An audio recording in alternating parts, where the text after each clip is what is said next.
Hello and welcome to this presentation about arithmetic operators. The intended audience for this is VCE students doing computing, units 1 and 2 for year 11 or 3 or 4 year 12 software development. So, operators is one of those words that actually does three jobs in computing. There are arithmetic operators, which is what we're looking at in this presentation. There are conditional operators and there are logical operators, and I have the other two in a separate presentation. So, students can name the symbols used for common arithmetic operations.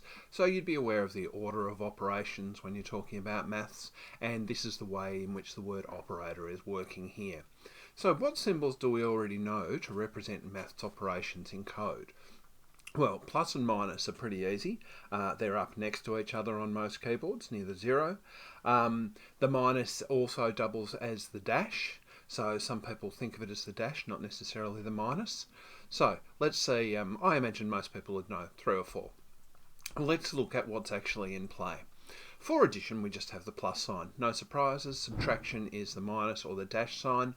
Multiplication is the asterisk, not the x. I notice that students who are quite new to coding often think that an x will multiply. Division is the slash, not the backslash. And actually, if you think of the division like that, it's kind of what you've got with a fraction, that you've got 1 divided by 2. Modulus is actually interesting, or modulo, as I think it is in the, I guess it's probably the singular, I'm not sure. And I might open Thonny in a minute and show you how that works. And this is raising the number to a power. So you could either say 2 caret 2, which is that first symbol, or 2 star star 2, if you want to raise it to the power. This last one, which is integer division, is, as far as I know, unique to Python, and that will divide one number by another and round it to the nearest possible number. But what we might actually do is just check these while I'm here. So let's have a look at modulo, or modulus. I studied Latin many years ago. I should know this. So print 10 modulo 3, and this should give us 1 left over.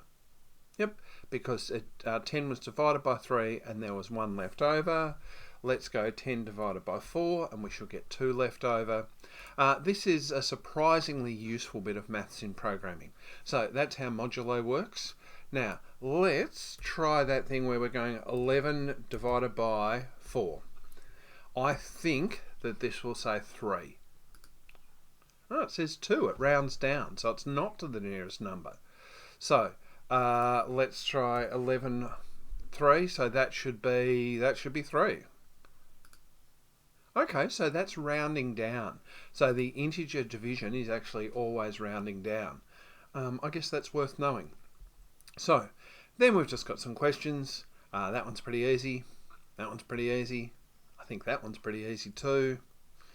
I guess I think these are all easy because I've been reading this notation for years. 4 to the power of 2. And that is, we now know that that would be 4.